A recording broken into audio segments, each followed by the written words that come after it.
نهج البلاغه خط به خطش امروز ما. نهج البلاغه 25 سال حرف نگفته است، 25 سال بغض تو سینه است، 25 سال روزه کوچه.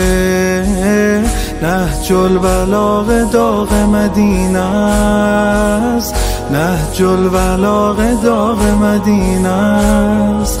فدای این صبر و فدای سخن علی، فدای خطبه های دندان شکن علی. تا روز محشرم بشر سجده کنه کمه به شکر نعمت حسین و حسن علی.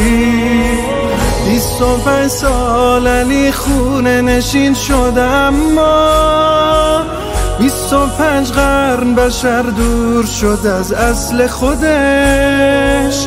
راه نسل بشر و نسل سقیفه گم کرد، ولی دنیا رو میگیره علی با نسل خودش.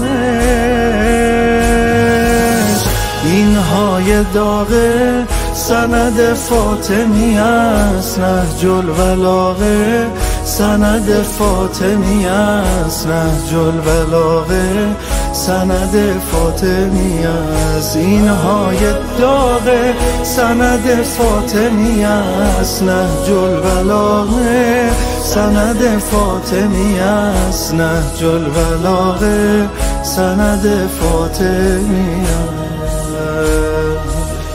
نهج البلاغه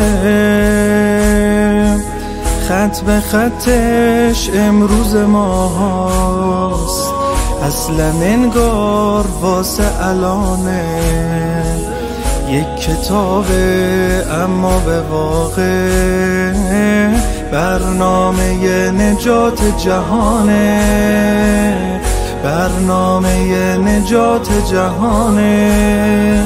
چشم همه ملائکه به لب علیه، عبادت کل بشر یک شب علیه. نهج البلاغه سال 61 قمری تو کربلا نوشته زینب علیه. این کتابیه که میبینی توی عصر ظهور، سرنوشت شیعه رو چه سرنوشتی میکنه.